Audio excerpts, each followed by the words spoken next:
This is the BBC. This podcast is supported by advertising outside the UK. This BBC podcast is supported by The Economist, the smart guide to the forces impacting your world. Like ageing and robots, they're more closely related than you might think. Young countries with many children have few robots. Aging nations have lots. Will technology make life better as we age? Discover more with The Economist and start your 12-week print and digital trial now for just 220 kroner by visiting economist.com/podcast. BBC Sounds. Music, radio, podcasts. Let's go crypto. Let's go cashless. Let's go crypto. Let's go cashless. Dr. Ruja is closer than we think. Probably in Europe, and we believe she spends a lot of time in Frankfurt. Maybe she leaves sometimes, perhaps travelling under a fake passport to somewhere out of reach from the US authorities, Dubai or possibly Russia. We wanted to find the missing crypto queen, but the more we learned, the more we wanted to find something else. How far her vision had spread and its cost to ordinary people. So we're with a 22-year-old OneCoin investor called Daniel, driving to his small village near the border between Uganda and Rwanda. Where do you think these guys are from? Some scams don't start out fully formed. They often begin life with a few cut corners or by taking advantage of some gap in the law. Sometimes the people involved think they can turn it around. But then the scam starts to grow. It starts to spread. More compromises are made.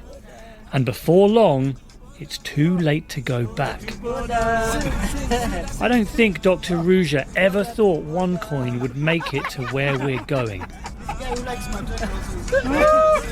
Where Daniel is from, 3,000 miles from Frankfurt and Sofia, Dr. Ruja is a household name. How?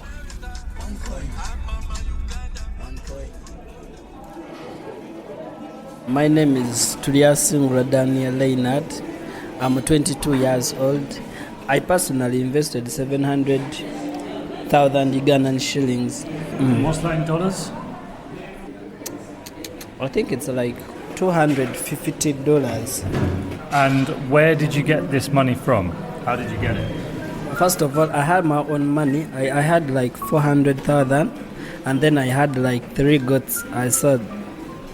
Then I had to sell some 3 goats.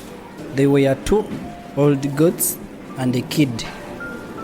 Yeah, and the little one. 3 goats. You sold goats? To solicit the 300 to make it 700, the starting package.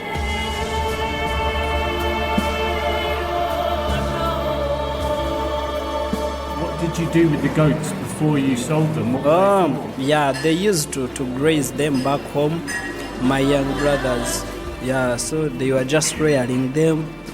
The goats are basically reared for meat. You did that for OneCoin? There was no other way. There were no other way.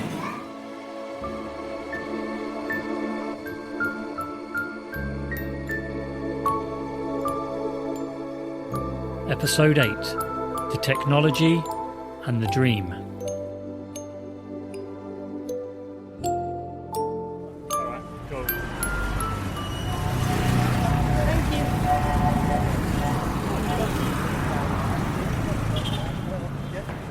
How did Daniel get involved in Dr. Ruja's OneCoin?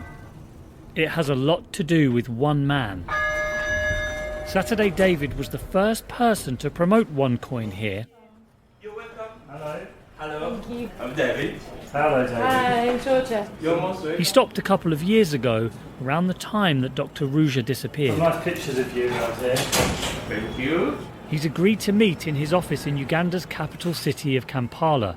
Saturday David is impeccably dressed, wearing a thick gold ring and diamond heavy. brooch, and surrounded by photos of himself. Ah, that's a bear. A bear. But what are you doing with the bear? I was just posing with it in Canada. So you travel a lot? Yeah, I travel a lot. Ah. 500,000. Euro. You earn 500,000 euros? That's what Wow. I did last year. That's a lot Last year? Yeah. That's a lot of money, isn't it? Yeah, it's a lot, but not compared to what I want to make. Well, how much do you hope to make in future? I've got big dreams. Big dreams. I want to build a city. Excuse me? I want to build a city. A city. What how, A city, I a know city. what a city is. I'm just wondering. I want to build mine. A city in Uganda that is digital, that will be doing and accepting everything in cryptocurrency. So I need like 1 billion euro to start with my city. It's going to be called the Crypto City. And do you think you might achieve that? I will definitely achieve it because I'm a believer. Whatever every human being has done, I believe I can do it better and even bigger. Here in Uganda, a lot of people work in network marketing or multi-level marketing. It's an opportunity to make more money than even in very respectable professions. Profession, I'm a medical dentist. You're a dentist? Yeah, sure.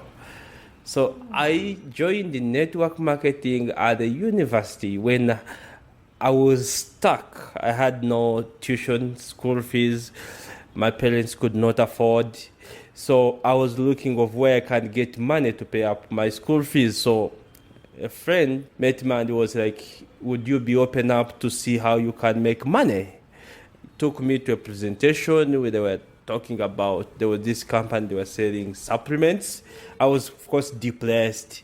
I'd lost hope. So I went into this room and everyone was excited. And all what they were talking about is how to make money, how to travel.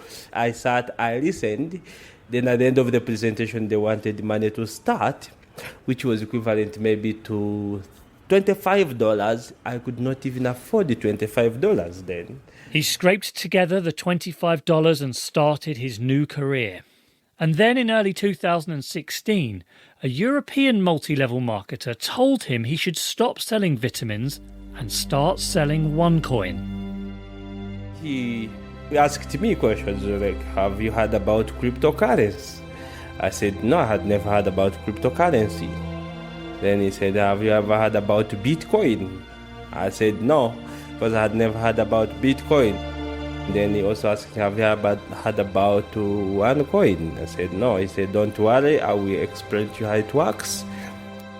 I believed in him. Yeah. At this time, in early 2016, there's no one else in Uganda using OneCoin. There was nobody talking about cryptocurrency in general. How big did OneCoin become in Uganda? How many people invested? Oh, many. I think over 50,000 people. So how much money did you make from this? I didn't make a lot of money, maybe 300,000 euros. Quite a lot of money. How does that compare to working as a dentist? Of course, excuse me, that's unbelievable. Nobody has ever made that money in my entire genealogy. So. People at the top were making good money by recruiting others. And like most OneCoin promoters, Saturday David also became an investor. I have over 17 million coins. I can still open and look at them. Well, yeah. I mean, but you're just looking at numbers. It's 50-50. I've not lost hope completely. But you would become immediately, overnight, one of the richest people in the world. You'd have more money than any of the Bitcoin. You'd have as much money as some of... Mm-hmm. And what's wrong with that, sir? Everything is possible to those who believe. I believe, sir. He's not given up all hope. But by the end of 2017, he had enough doubt to stop promoting to others. We believed in Dr. Ruja so much. So when she kept quiet, I think from October 2017, so I was like, what should I tell people? I've been telling people from what Dr. Ruja has been saying. So now she's not speaking anything. What should I speak? That's when I called my team members. I told them, for now, I will stop promoting OneCoin. The OneCoin financial documents leaked to us earlier in this series revealed something important. In Europe, less was invested in the first 6 months of 2017 compared to the same period in 2016. But in Africa, the Middle East and the Indian subcontinent, more was invested in the first half of 2017 compared to the first half of 2016. As the money started drying up in Europe, OneCoin promoters turned more and more to countries like Uganda. Good morning, everybody. In late 2018, Konstantin Ignatov visited Uganda, turning up in a huge motorcade to promote the coin, visiting schools lined with clapping and cheering children. I'm very, very happy to meet everybody of you. Thank you for a warm welcome. I'm traveling the world really a lot, and I really need to say that if there were more people like you, the world would be definitely a very beautiful place. Thank you for having us.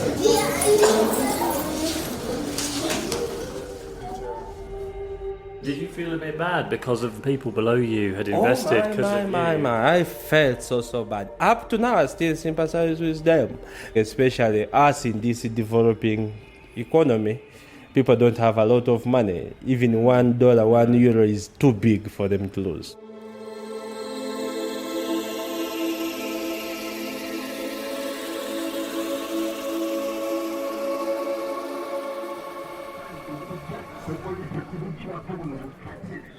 This is a slum area. Yeah. Daniel, the 22-year-old OneCoin investor, is taking us to meet his friend Prudence. She's my friend and my sponsor. We call them sponsors because they're the one that introduced us to OneCoin. Hello, are you Prudence? Yeah. Far below Saturday David in the pyramid, Prudence joined the network and started recruiting new people. How many people live here? Yeah, there are many. There are many. These slum areas has many. The kind of houses, the infrastructure, the hygiene, everything is wanting. That's Ignatius, our fixer, who's a local journalist. They're not very safe and it's filthy. What? Do you know everybody that lives around here? Yes. Because it's me who treat them. Yeah. And their kids. And their families. So are you like the local nurse, really? Yeah, I'm a nurse. Yes, I'm the only one in this area. It's feels like a very distant place from some of the OneCoin leaders where they live and what they do. See, these guys mostly target such kind of people because they are easy to convince. They don't have good access to information. Have a lot of dreams. So when you tell them that at 5 million Ugandan shillings should be getting billions, then sell the little one of what they have in order to make that 5 million shillings. Yeah. It feels maybe it's a poorer area than I thought it would be. It's not what I expected at all. I really didn't. Oh, is this here? Prudence runs a small, poorly stocked health clinic here. So this is your clinic here. It's like a health clinic. It's only just treating people. Yeah, I finished my studies. I joined nursing. How long have you two known each other for? Like 6 years. 6 years, 7 years, 6 years there. Yes. Prudence first heard about OneCoin a few months after Saturday David started promoting it. How many coins you bought? It's a lot. I have like over 60 packages. 60 packages? Yeah. Did the OneCoin people tell you that you would become very rich, that you would make lots of money? Future billionaire. Future billionaire? That's how they told us. Anywhere people are struggling to make money, a speculative cryptocurrency investment or an MLM opportunity will always sound very appealing. There is trainings.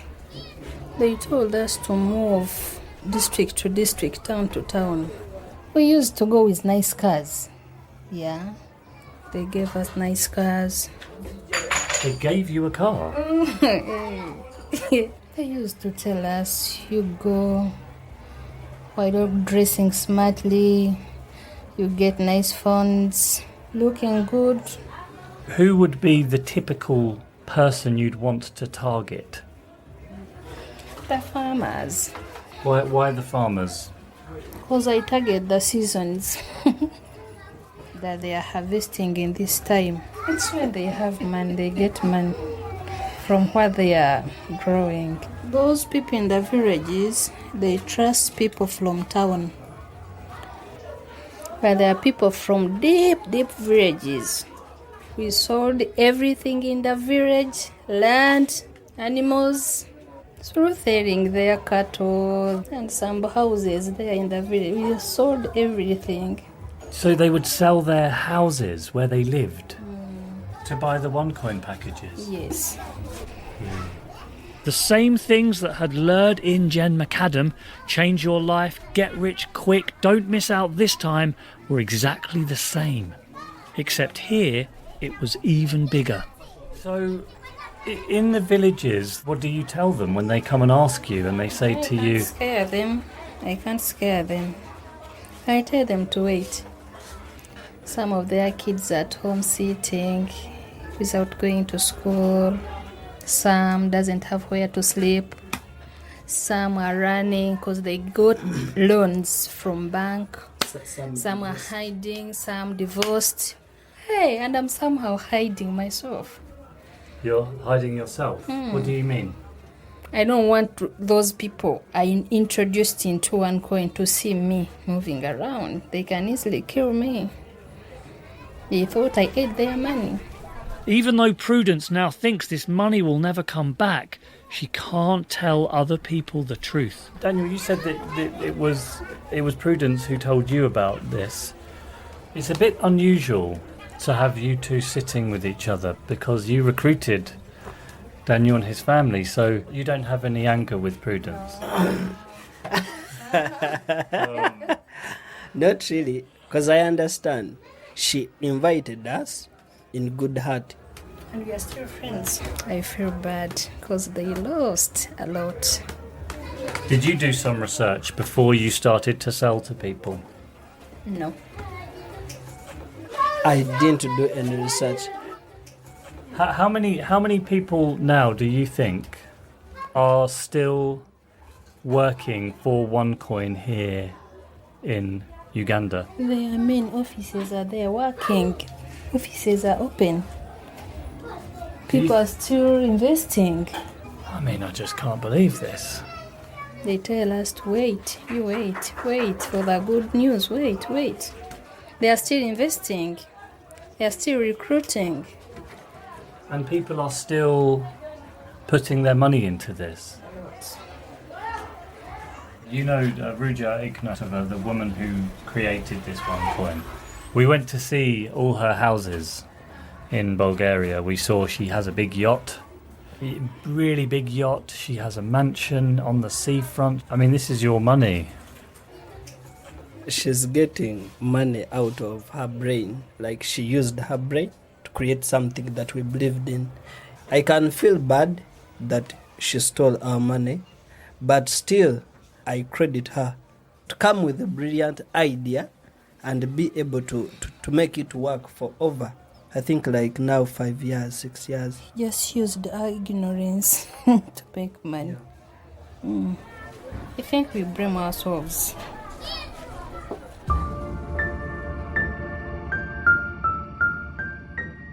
Like a lot of young people in Kampala, Daniel moved here for work.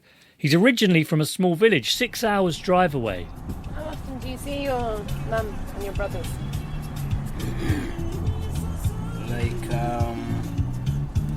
Sometimes it can take a year.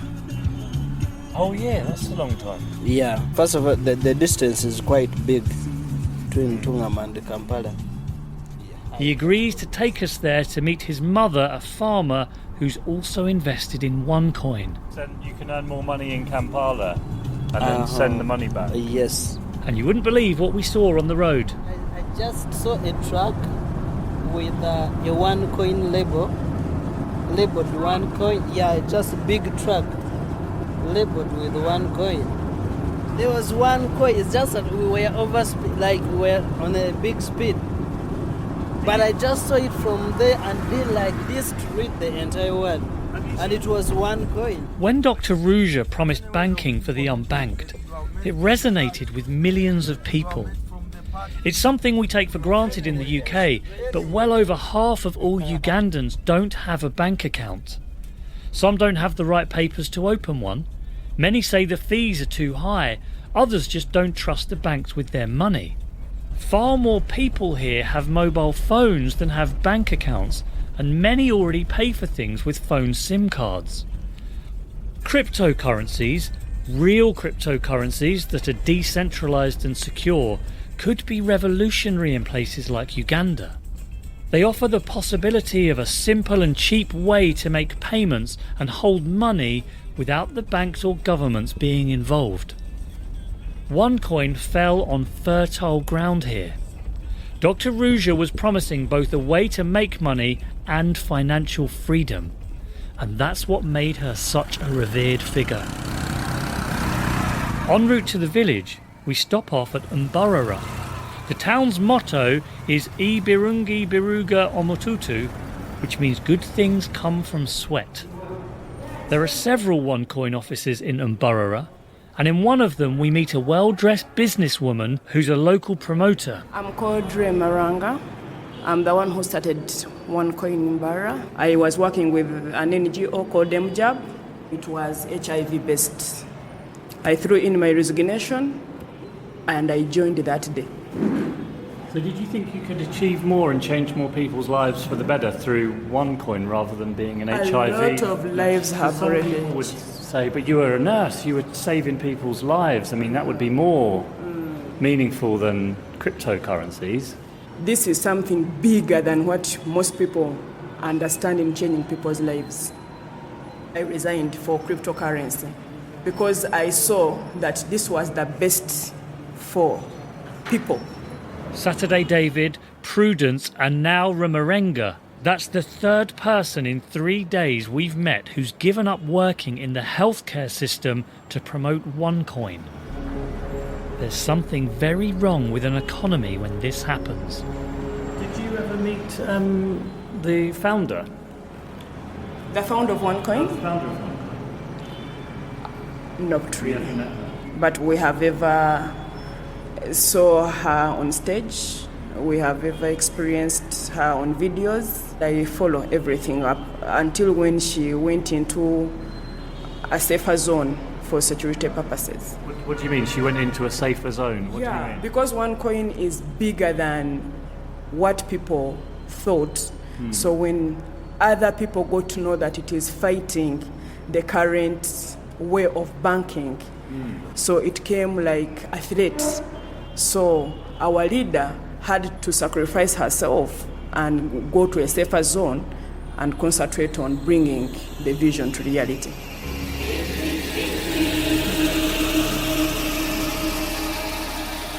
Also, you think is she still somehow in charge? Very in charge. She's still somewhere She's controlling somewhere things. Controlling things. Because when it comes to the systems, you see that someone genius is the one doing this. It is not a normal way of how everyone can do. I want to assure you, she's a genius. She's one of a kind that the world has to appreciate. Did you read the US I read. charges? I read. I mean, they look pretty bad. Because that is what they want to create to the public. They are invented claims. They are invented claims. But exchanges between her and her brother. It is just invented claims. People that are experts on blockchain technology who also say there's no blockchain behind this currency. Well, let's look at the reason why it is a unique one. Because it is centralized. Who has that knowledge? No one. It's only Ruja. Haters wanting to kill the woman or wanting to put the coin down, if they knew where the blockchain was, could we still be safe for us? We invested our money. We should always look at the two sides of the coin. It's from a genius, and that's why I'm proud of her. Yeah. She's educating everyone. Yeah. She's one of a kind. Yeah. Very extraordinary. Dr. Ruja has unleashed something powerful here. Hope and hype. Maybe it doesn't need Ruja anymore. You're going to become kind of Ugandan Exactly. Dr. Ruja. Because I'm the Dr. Ruja, actually. That's the aim. Yeah, I'm the Dr. Ruja. Yeah, I've done her work on the ground, and I'm proud of it.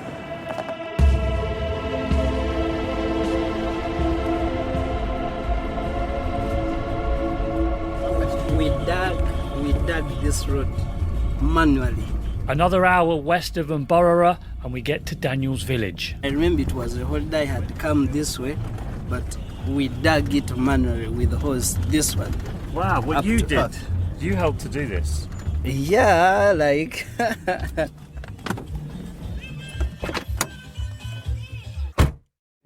Who's this guy here? This is our little musty little brother. Oh, hello. What's your name? My name is Tashabia Runati. How old are you? 6 years old. 6 years. Am I a good brother? Yes. How? We have the money. That I have money. How many brothers and sisters do you have again? They are 4. What's the sort of typical day here for the people that live in this village? They wake up, then go to the gardens, especially the banana plantations. It's the main source of the work that they do. And that's every day you're doing that? Yes, almost every day. Then if they're not in bananas, then they would be in sweet potatoes, cassava, just as a supplement. Beans, groundnuts. Yeah, but basically bananas are the most important. It's 8 kilometres down a dirt track off a road that's like 300 miles away from Kampala. I mean, how a scam like this could go from the brain of Ruja Ignatova in 2014 all the way to this tiny little village of 10 families. Yes, this is me. Yeah. Yes. Daniel's mother's house is next to 2 or 3 just like hers. A concrete block with a tin roof, 5 small rooms, a small television and a cooking area. And what are some of these sayings on them? Yeah, those are like words of encouragement, like silence is the best way to revenge, don't lose hope, no condition is permanent. Ah, okay. We just want to say thank you for Daniel, who's been such a good help to us while we've been here. Translate that now.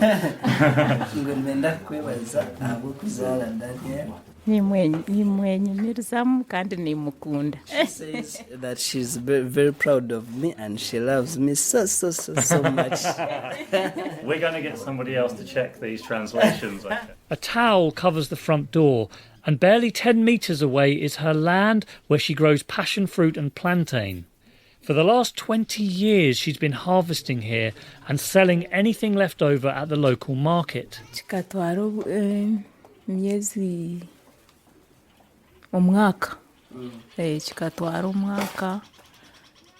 She has worked for so many years and she's tired.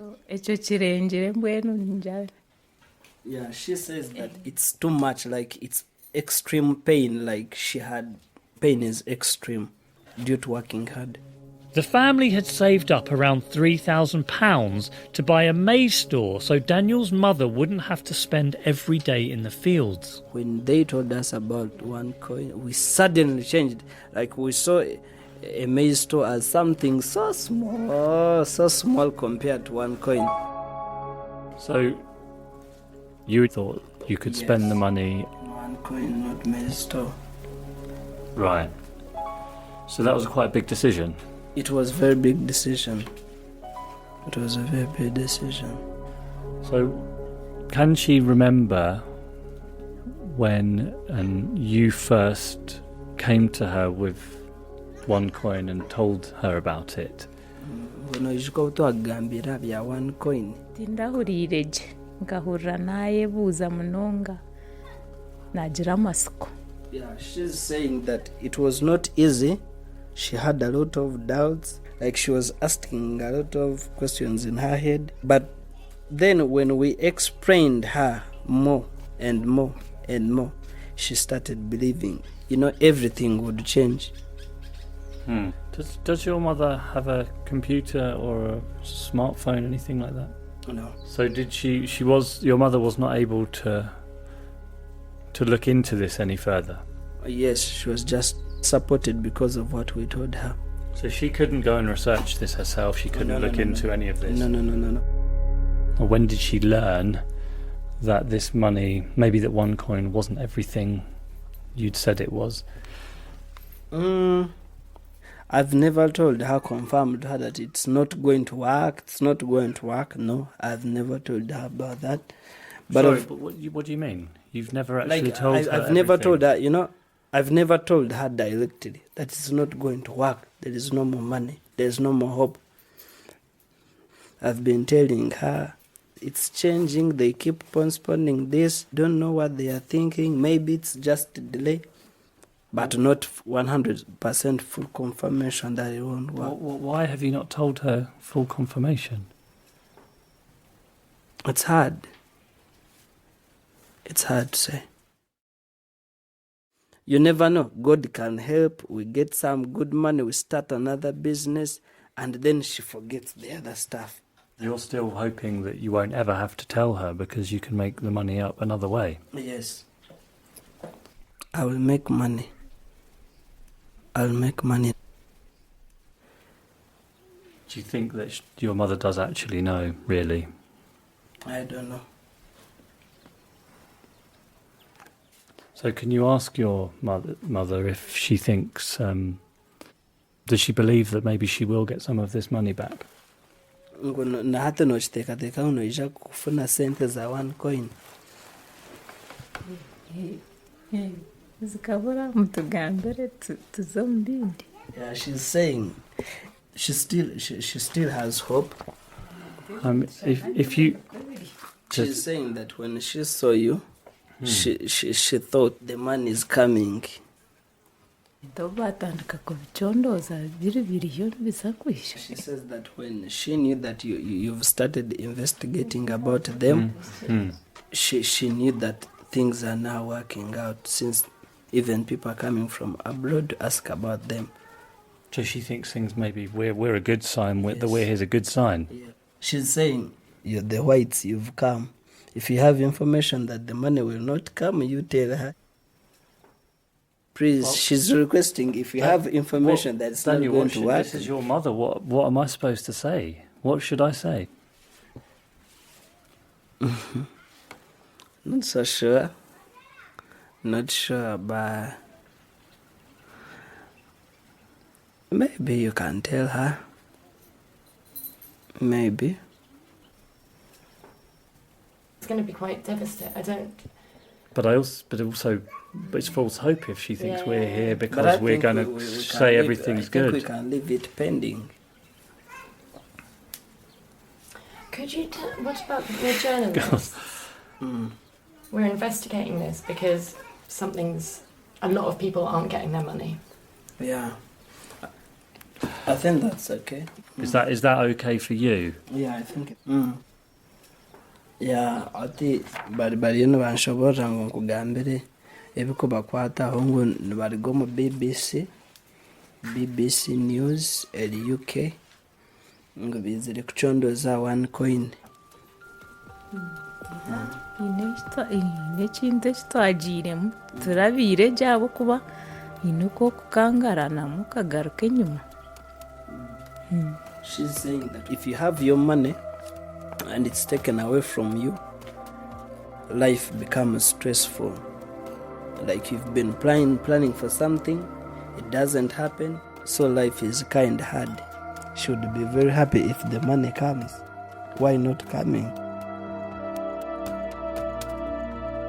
This is the reality of a scam like OneCoin, and it doesn't matter where in the world it is.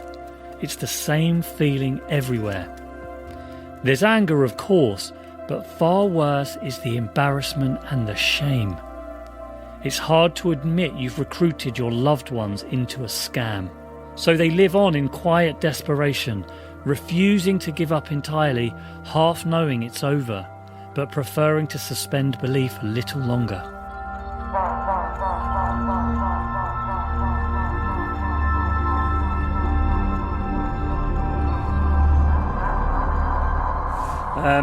It was a bit strange back at your house, Daniel, because I was a bit surprised when your mother didn't know everything that you know about this. Did you find that a bit strange? Not right, I didn't find it strange. She ain't at the front of the information, so she gets what we tell her. It's not that she's researching it online on Facebook or Google. So what we tell her, it's what she will take. But she has, sounds like she has a bit of hope still. Yes, she still has a lot of hope. I mean, do you feel bad not telling her about the truth of this? Yes, I feel bad, but it would save the negative attitude as of now. But aren't you just putting that off, and one day you have to tell her? Yeah, we have a proverb which says that you better die tomorrow than dying today. You know?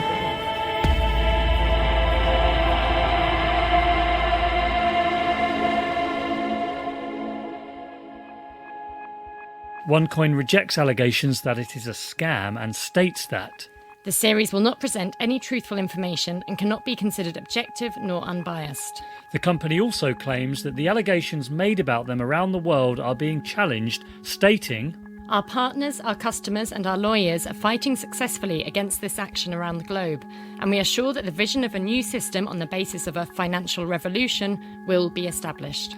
To our claim that OneCoin is not a cryptocurrency because outside its ecosystem it has no value, they say, quite obviously, OneCoin verifiably fulfills all criteria of the definition of a cryptocurrency. Our wish and aim is that OneCoin can be traded to a much further extent.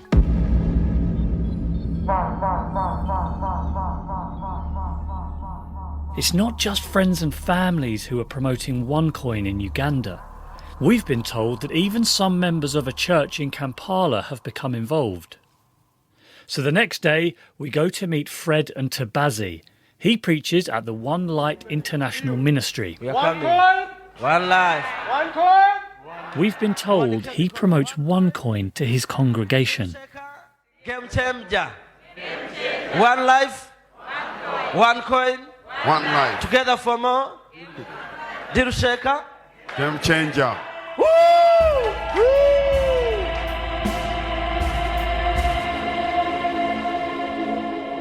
The first meeting we had scheduled in Uganda was with Fred, but he didn't turn up. So we found the address of his church and on Sunday turned up and waited outside the building for him to come out. It's got One Life in the reception. Oh yeah. Hello. Hello. An assistant comes down to ask us what we want. And as she does, we spot Pastor Fred's brand new white Range Rover leaving. Oh, is that him leaving? Yeah. In his Range Rover? Yeah. Hang on. Oh, what? You're a distraction. Did you come out here so we didn't see him leave? Bishop Fred? He stops the car and comes over. Hello, Jamie from the BBC. Hello. We are recording. What's the relationship between the church and the OneCoin? There's no relationship. Ah, but we have seen people in your church promoting OneCoin. No. I've seen it on YouTube. Is it not? You can show me. Did you? Do you want me to show you? Yes. You know it's Simon Lee. You know Simon Lee. Yes.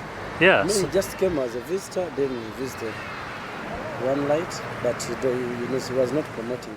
So I pull out a video of Simon Lee, who's currently the top OneCoin leader in the church last year.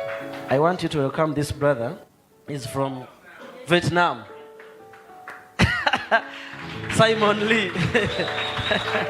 He's the most respected person in One Life. Welcome, Simon Lee. Thank you. I feel so lucky when I know this opportunity, One Life, One Coin. I saw so many families, members, they change their life. From no hope, no finance, now they get better financial freedom, and they take good care of their children. Yes. This is in this building. But why would you have him in the church talking about OneCoin? No, they didn't talk about. If a visitor comes in your home, they have to introduce himself. But have your congregation invested in OneCoin? No. People in the congregation haven't invested. They are few, but they are not many. All these people, they are members of One Life. 97%. So have you made money from OneCoin then? Yeah, a lot of money. How much money have you made? I can't tell, but it's many. It's much. But Bishop, we're speaking to people who have put money in, and lots of money, even in Uganda, but other places as well. And they're waiting and waiting and waiting. Those who are patient, they will go to heaven. Those who are patient will go to heaven. They will go to heaven. They will see God as well. Yes, that's how I teach people. My problem is you're smiling about it, you're laughing about it. You're also a bishop here, and you're meant to be looking after your congregation. And we know people who are struggling, really struggling because of this. My congregation is okay because God gave it to me. I know their problems, and I report to God, and I help them. Yeah. Many things I've been asking God, I've never gone well. So what message did God give you about OneCoin? It is genuine. If people stop buying into OneCoin, will you lose money? We stopped buying OneCoins. We no longer sell OneCoin. You're not selling OneCoin anymore? No. So you don't recruit you don't recruit, you don't sell? We stopped by that, I'm telling you the truth. You stopped? Yeah. So why are No, this is my personal office. It's my office. Thank you. Thank you. Pastor Fred gets into his Range Rover and drives off with a small motorcade. We knew he wasn't telling us the truth. That's nothing new, but it felt like he knew we knew and didn't care. Maybe I'm living in the old world where the ideal of journalism is that you present your facts and expose some wrongdoing, and Fred is living in the new world where facts are irrelevant. Debrief? All right. We'd managed to get a business card from one of the congregation at the church. He was on for a while. So we asked some people from Kampala to phone up and ask about investing. A bigger part of the conversation was in Luganda, the local language. And Ignatius, our fixer, told us what had been said. We asked about the pastor and the relationship with the OneCoin. He said, he's the team leader. Oh. And that's why the call ended. He's a team leader? Yeah. So what can we conclude from this call? We could say that we have evidence that OneCoin is still live, and pastor is promoting it because he's the team leader of all the promoters in the office at OneCoin office on Padre Pio building. Where the church is. Yeah, exactly. Yeah.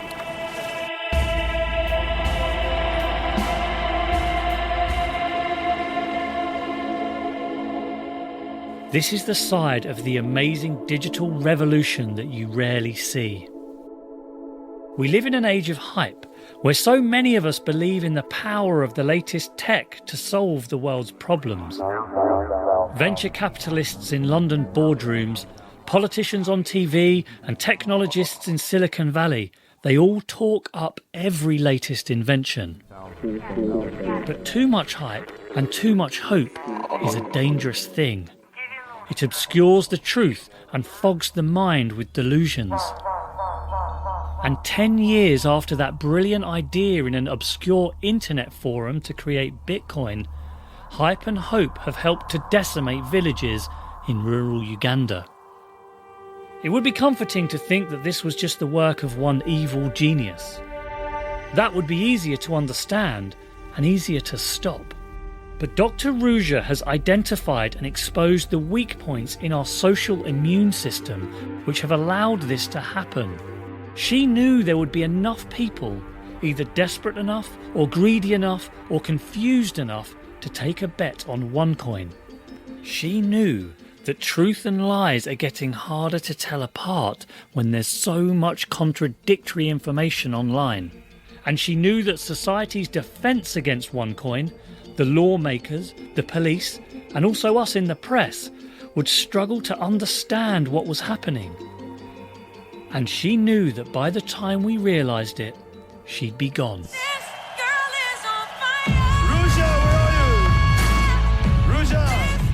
Maybe above all, Dr. Ruja understood an even more difficult truth. That the difference between a straightforward scam and the complicated but legal world of finance and money isn't as clear-cut as we think.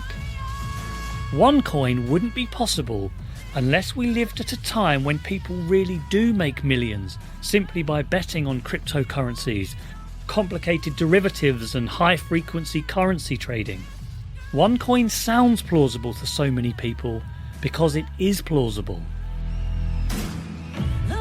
Dr. Ruja pulled off one of the scams of the century, but it was only possible because the conditions were in place. Thank you so much, everyone. Thank you. Those conditions are still in place. The vision which the founders and the chief visionary office have, I've seen it looks to be different from the rest. Saturday David, the man who first helped to spread OneCoin throughout Uganda, has given up on it. But he hasn't given up on cryptocurrency. He's found a new project. I said, I'm not going to be poor. I said, from me and on, no more poverty. In late 2016, 3 former OneCoin promoters launched a new cryptocurrency called Dagcoin. You're a very special person. If you made it all the way here, make sure it's worth it. Make sure you empty your cup, you humble your heart, you open your mind, and you learn from the best of the best. Who's ready to do that? Raise your hand. We create our own reality. And that is actually always the start of something. It's sold through a multi-level marketing structure where people make commissions on what they sell. Everything is possible, and you will become the legend that your family needs so desperately. You buy Dagcoin through education packages. What I wanted to do with this short presentation is give you an overview of this Success Factory compensation plan. Let's look at the pro create the passive income, so to speak, into escrow for 1 year, for 2 years, or for an extra 15% of coins. If you do that for 2 years, 35% of coins. Nothing complicated income stream, as I said. We refer to it as a active income stream, income of the compensation plan. And then I will go into the 3 active income streams. I just don't understand why you need these packages and these network marketing for a cryptocurrency. What's the benefit of that? Why can't you just put it out there and let people buy it straight away? That's what has been the challenge. Look at Bitcoin. Bitcoin is estimated that around maybe 400,000 they own the Bitcoins. And most of those coins they are owned by those Western world countries. It should be global. With network marketing, I think it is easier because here we have people even who buy coins of whether they are rich or poor or average. The most important is the education we give. But I look at it and I see so many of the same similarities as OneCoin. You have the same package system, same structure, the same incentive multi-level marketing system. Lots of the same people are still involved. I understand you, but you see, if you drive a car, you buy a car, then to get an accident, you can't walk. Yeah, you get into another one. Yeah, but I wouldn't buy it from the same car dealer. Yes, but these are different car dealers, different. Maybe the other one was Toyota and this is Mercedes-Benz. And Dagcoin is growing fast. There are almost 20,000 people. 20,000 people in Uganda invested in Dagcoin. Yeah. Can you say how much money you've earned from Dagcoin? Sorry? How much money you have earned from Dagcoin? How much I've earned? Yeah, I've made some commissions. Do you consider yourself a technical person? Do I know how to check my Facebook Messenger to post, do this, that? But I don't know how even to create a group. Given everything that happened with OneCoin, wouldn't it have been better when you saw this new coin to say, I'm not going to promote this, it's too dangerous, it's too similar to OneCoin? What convinced me is the technology and the dream. We contacted Dagcoin. They said, We believe that with network marketing, we reach a lot more different countries and precisely those people who would need to use cryptocurrency.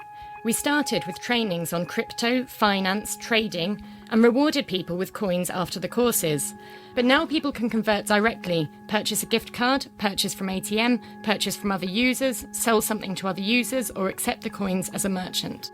Generally, network marketing and cryptocurrency can very successfully coexist, and this is what we want to prove with the next few years. We have real developers who are working on real technology and creating real cryptocurrency. Yeah. So when are we joining? When are we joining? As we leave Saturday David's office and walk down the stairs, a young woman rushes out of a room full of people.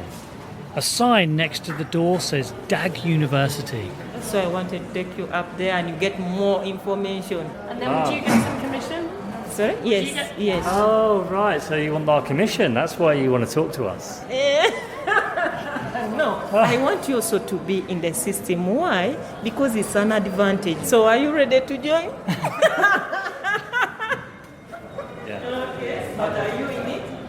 Well, we're not. I don't think. No. All right. Let's do it right. All right, thank Don't you mind giving me your contact? you. Thank you. Okay.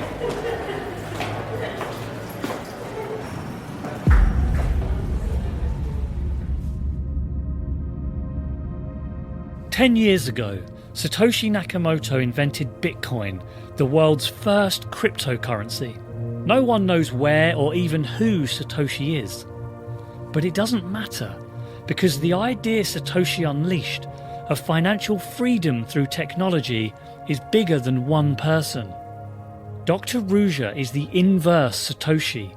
She stands for something too, something that's more important than where she is. A lot of people who never have been in this industry join us. They just get excited about innovation. She represents the dark side of rapid technological change. Join their financial revolution. Be part of innovation. Be one of the first adopters. Every new technology creates amazing opportunities and possibilities for people who understand it, but also the chance to exploit the people who don't. Sometimes people even come to me and say, "But Dr. Ruja, did I miss the opportunity? Is it over? What do we do now?" And the answer is, actually, this is just the beginning. Whenever new technology collides with familiar human weaknesses, and when the old rules don't seem to work anymore, there will always be a Dr. Ruja. And I thank you very much for being here, sharing my vision, and just making this happen. Thank you very much. Thank you. Thank you.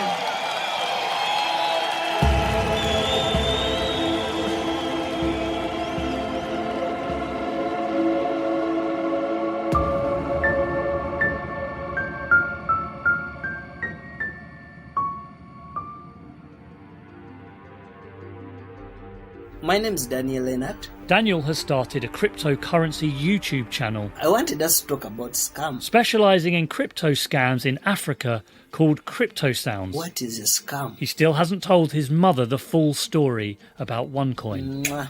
Bye. So we are 2 years down the line. Jen McAdam from Scotland continues to run several victim support groups online, and she's trying to get the City of London Police to reopen their investigation into OneCoin. It's been some journey the last 2 years. Tim Curry, aka Timtation, right now, do you understand? Continues to call out OneCoin, and he continues to evangelise about Bitcoin. This is Tim, you're listening to 30 Second Crypto. Bitcoin is super important because it's the first creation of its kind. Bjorn Bjerke, The blockchain developer who blew the whistle on OneCoin for not having a blockchain, Bjorn, welcome. Welcome to the show. Good to have you here. Thank you for your time. Is now working with companies to detect cryptocurrency fraud. We won't get rid of scams like this. But I think information to people is really important. It's important to know what's going on in the world, to not be gullible, to be educated. Kristi Kalina, the Miss One Life organizer, Hello everybody, Kristi Kalina and many others continue to promote OneCoin. Even somebody want to put some negativity in social media. And people are still investing. I want to say you to put something nice about our project. Igor Alberts, the master MLM seller with the Swarovski crystals, is now travelling the world promoting Dagcoin. Yes, and we are here with a reason, ladies and gentlemen, because we have to make you an offer that you actually can't refuse. We like to bring the real future of payment. We like to give the opportunity to let the unbankable become bankable, make from this world a little bit more transparent and honest place. Konstantin Ignatov trial for wire fraud in the United States is due to start before the end of the year. Dr. Ruja Ignatova, the missing crypto queen, remains at large. And as for me and Georgia, by the middle of last week we still hadn't heard back from the postman in Frankfurt. A few other leads we had were pointing somewhere else, maybe somewhere more obvious, Dubai. OneCoin had an office out there and it would definitely be safer. After seeing what's happening in Uganda, it felt so frustrating to think we would end this story here, because we felt like we were getting close. And then, 5 days ago, our phone rang one more time. It was from a very reliable source, someone who we trust on this. I've been deciding whether I should call you. I've thought about it for 2 days. Someone who's been looking into this story too. But you came so close. And suddenly, it didn't feel like the end anymore. I want to give you some information, but I don't want you to use my voice.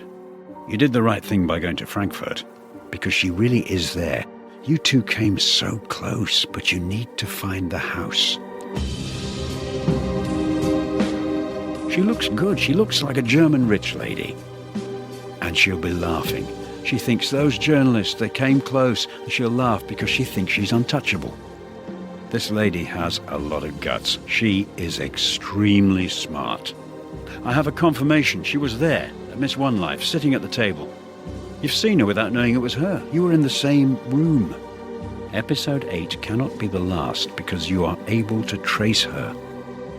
If you continue, you will find her. I'm 100% sure you will catch her. You must dig deeper.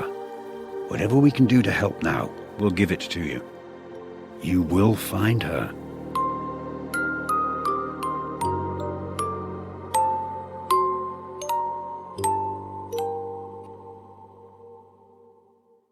The Missing Crypto Queen is presented by me, Jamie Bartlett, and produced by Georgia Catt. It is written and researched by me, Jamie Bartlett, and Georgia Catt. Philip Sellers is the editor, and the music, which we think is incredible, is by Phil Channel and Desislava Stefanova with the London Bulgarian Choir. Lots of people have been helping us with this series, both within the BBC and without. And for different reasons, we can't name them, but they know who they are. I'd like to thank you as well. A lot of you have been getting in touch with us, and some of your leads have really changed the direction of our investigation. The Missing Crypto Queen is a BBC Radio Documentaries production for BBC Sounds.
Yo, I'm George the Poet. They told me to tell you that I won 5 British Podcast Awards, but don't watch that. I got a buzzer. Don't know what it does. But if you don't make it back, just subscribe to Have You Heard George's podcast right here on BBC Sounds. Let's try out this buzzer quickly. Reaganomics made the projects a place where baseaholics wasted profits. Wait, you lot remember Reaganomics, right? America's business plan for the 1980s, which reinvigorated American morale and drove communities like these crazy. Remember blaxploitation?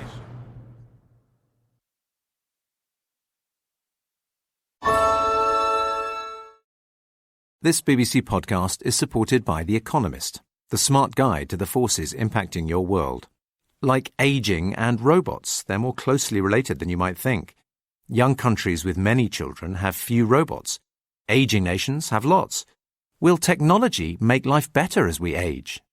Discover more with The Economist and start your 12-week print and digital trial now for just 220 kroner by visiting economist.com/podcast.